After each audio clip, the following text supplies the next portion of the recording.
Mass hysteria is an illness with no physical infection, yet it can cross populations at incredible speed and leave destruction just as bad or worse than physical disease. Cases have been noted since the 15th and 16th centuries throughout the modern day. In July of 1518, an outbreak of mass hysteria broke out in the Holy Roman city of Strasbourg in modern-day France. Lasting into September of that year, an estimated 50 to 400 people began uncontrollably dancing in public. While sounding a bit goofy in retrospect, this was no laughing matter. Those who fell victim to the panic were not just busting a little move and grooving, they were described as spasmodic, with their bodies convulsing and their limbs flailing against their own will. Feet bled through victims' shoes, leaving them sweat and blood covered. Some sources claim that up to 15 people died per day, while other sources make no mention of any fatalities. More recently, some may remember the clown panic of 2016. Starting in August in Greenville, South Carolina, before quickly spreading across the United States and abroad, people reported clown sightings and issued warnings of danger. Some rumors claimed that the clowns were trying to lure children away to murder them. I remember growing up in eastern Massachusetts, and in high school that year, the superintendent and principal of my school issued an email notification to all students and families, warning them of any potential clowns and the danger that they might be in the area.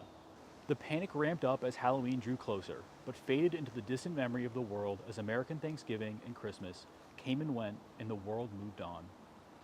But one mass hysteria event from history has never and will never leave the minds of Americans and people all around the world: the Salem Witch Trials.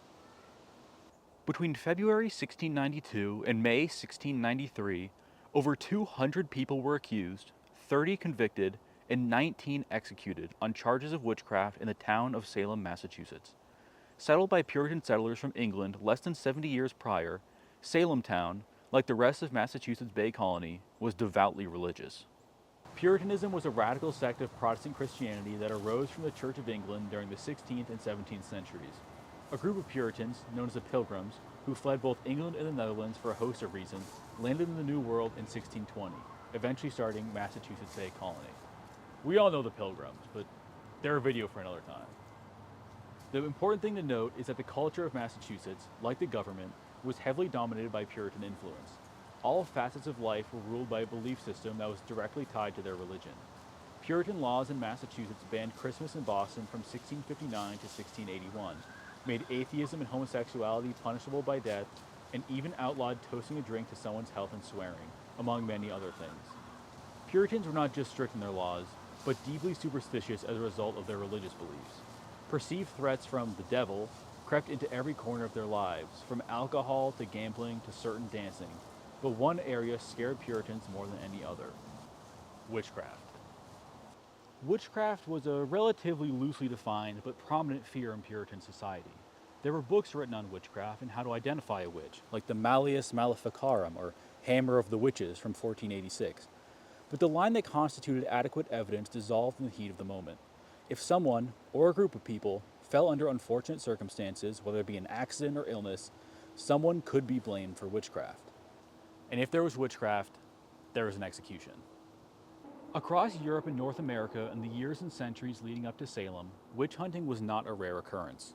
From 1645 to 1663 in Massachusetts Bay Colony alone, an estimated 80 people were accused of witchcraft, with 13 being executed. In November of 1688, an indentured servant named Anne Glover was executed after accusations of being a witch in Boston. She was an outsider, an Irish, Catholic, older woman who had allegedly lost the ability to speak English and only spoke her native Irish. She was an easy target who stood out against Puritan Boston, with everything about her singling her out from the rest of her community. Less than 4 years later, about 23 miles north of Boston in Salem Village, 9-year-old Betty Paris and 11-year-old Abigail Williams began experiencing uncontrollable and seemingly inexplicable fits of sounds and physical contortions. It was these two girls that started one of the darkest and most infamous sagas in American history. Shortly after, more young women in Salem Village began acting similarly. 3 women were originally accused of causing the effects: Sarah Good, Sarah Osborne, and Chichaba. Like Anne Glover years before, these women were outcasts. Sarah Good was a poor woman who had a negative reputation in the community due to her alleged contempt of children, which was viewed as anti-Puritan. Sarah Osborne was already on the social outskirts of Salem Village due to her marriage, when she had married a man who was previously her indentured servant. She had also been absent from church meetings for just over a year. She had fallen ill and was bedridden, but that was a fact that was going to be tossed aside during the investigation. Tituba was likely the biggest outsider of the original three accused. The Salem Witch Trials are the first time that Tituba appears in the historical record, an emphasis on her place in society. She was the slave of Samuel Parris, father of the affected Betty Parris, and the minister of Salem Village. She was not just seen as a social outcast, she was seen as property. On March 1st, 1692, the women were interrogated and thrown in jail, but this was only the beginning. That same month, 4 more local women were accused of witchcraft. One of these women was Martha Corey, whose crime was the skepticism about the original accusations. Another was 4-year-old Dorothy Good, daughter of the accused Sarah Good, whose answers were used as a confession condemning her mother. This marked an important shift in the trials. Outsiders were no longer a primary target. A devoted churchgoer like Corey and an innocent child were regular members of society. If they could be accused, who couldn't? In April, as more women continued to be arrested, men started to be as well. When Elizabeth Proctor was arrested, her husband John objected, which landed him in jail as well. Giles Corey, the wife of the skeptic Martha, was also arrested. By May, Salem Village was in a frenzy. With every new person accused, more people connected to them were accused as a result. Neighbors turned on neighbors, the smallest of grudges or the slightest of suspicions, leading to life-altering accusations. The end of the month saw a total of 62 people held in custody, with Sarah Osborne dying in prison on May 10th. On June 2nd, Bridget Bishop was brought before a jury. She was a woman who often got into public fights with her husband, stoking rumors that she started an extramarital affair with her future second husband. Later that day, she received her verdict. She was sentenced to death. 8 days later, she was brought before a crowd of her peers and executed. She was the first person executed in what would become known as the Salem Witch Trials. On July 19th, 5 more women were executed. On August 19th, 4 men and 1 more woman were led to the gallows. One of these men, George Burroughs, was a preacher who perfectly recited the Lord's Prayer, something believed to be impossible for witches. But it no longer mattered. The 5 of them were put to death. On September 19th, Giles Corey, the husband of the skeptical Martha Corey, was tortured in an attempt to garner a confession. He was laid on the ground sandwiched between 2 planks, with increasingly heavy rocks placed atop him. He never confessed and was tortured to death. 3 days later, his wife Martha, along with 7 others, was executed. While the trials continued for months later, this was the last set of executions in Salem town. 19 total people put to death due to the accusations of their fellow townspeople. Average people who were swept up in a furious case of mass hysteria. This is the story that most people know, and provides most of the basic context that persists today. I've tried to tell this story in an abridged yet accurate way. Throughout this video, you've seen footage that I've taken myself from as many of the sites of the Salem Witch Trials as I was able to get to. I wanted the visuals on screen not to be historical misrepresentations or artistic interpretations of the story, but instead nothing but the truth. No urban legends, no myths, no characters. Just the real locations of where these real people lived. But I do have to admit one thing.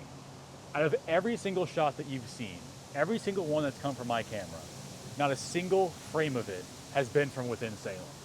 But how can that be? Because unfortunately, a number of myths have stood the test of time and have shielded the truth from the public. Historically, the damage done in the American psyche by the Salem Witch Trials and the Puritans has hung over Massachusetts ever since. Perhaps the most blatant myth is surrounding the method of execution. All 19 people executed for witchcraft during the Salem Witch Trials were hanged. Not a single person was burned at the stake.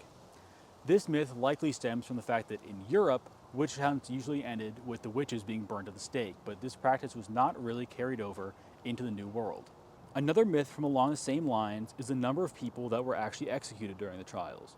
19 people being executed on the words of their neighbors and community is 19 too many. But in my experiences talking about the trials to people, they seem to inflate that number greatly. It's possible that people assume that everyone, or close to everyone, that was accused was executed, and hearing that over 200 people were accused would have resulted in many assumed deaths. But there is one myth, one lie that is perpetuated to this very day, that negatively impacts the legacy of the Salem Witch Trials more than any other. If you travel to Salem town today, one of the biggest attractions that tourists travel to is the Witch House, which was owned by one of the judges of the trials, Jonathan Corwin. It is, according to the Salem Witch Museum, the only structure still standing in Salem directly connected to the trials, available to the public. However, none of the accused were ever there. But what if I told you that there were sites and buildings that you could visit today that were either of more importance than the Witch House or had housed the actual accused? Throughout this video, you've heard me mention Salem Town and Salem Village. I was not just relishing in the old naming habits of the region or preventing the repetition of the name Salem, but instead making an important distinction. See, this is Salem Town today. Every October, over 1 million people flock to this now city to imbibe the history of the trials and the spirit of Halloween. An entire tourism industry has sprouted surrounding the trials in Salem, and among the outstanding museums and sites sit an unbelievable number of tourist traps. But what's the big deal? Because this is just Salem Town. This is Salem Village. Salem Town, since its founding, has always gotten more attention than Salem Village. Salem Town was the thriving coastal hub that brought wealth to itself and the region through its port. Salem Village was further inland, consisting of rural farmland. While Salem Town's residents were merchants and upper-class families, those in Salem Village were primarily lower-class, impoverished, and illiterate farmers. The stress of this imbalance is also another likely factor in stoking the flames of the trials, with some believing that wealthier families targeted poorer families with accusations in an attempt to take control of their land. Since their founding, there has always been somewhat of a rivalry between these two areas, and it is as evident today as ever. So, to finally address the elephant in the room, why does Salem Town get all the tourism and attention? Because today, Salem Town is known as just Salem. Salem Village, on the other hand, is that not just Salem? No, actually, it's not. A number of the homes of the accused, the literal events that constituted witchcraft that kickstarted everything, none of it was in Salem. All of these things are in what is now Danvers, Massachusetts. But if you travel to Danvers today, you won't find the 1 million tourists that are over in Salem. In fact, some of the most important, if not the most important sites from the Salem Witch Trials lay completely abandoned. Like this one here. This is a Salem Village parsonage house where the alleged witchcraft took place in 1692. I've been here 2 weekends in a row, Halloween weekend, peak tourism season for the witch trials, and I am the only one here. Most of this misunderstanding stems from two facts. Salem Village and Salem Town both had Salem in their name, and the events now are called the Salem Witch Trials, putting the emphasis on the actual trials and executions. These did take place in modern Salem, and the site of the executions was dedicated with a monument in 2017. But with this being the main area of remembrance today, misses the most important part of the story. Not the site of the executions, not the places of the trials, but the places where these people lived their lives. There were no witches executed in Salem, just 19 innocent people from the surrounding area, with literal hundreds of others having their lives changed forever.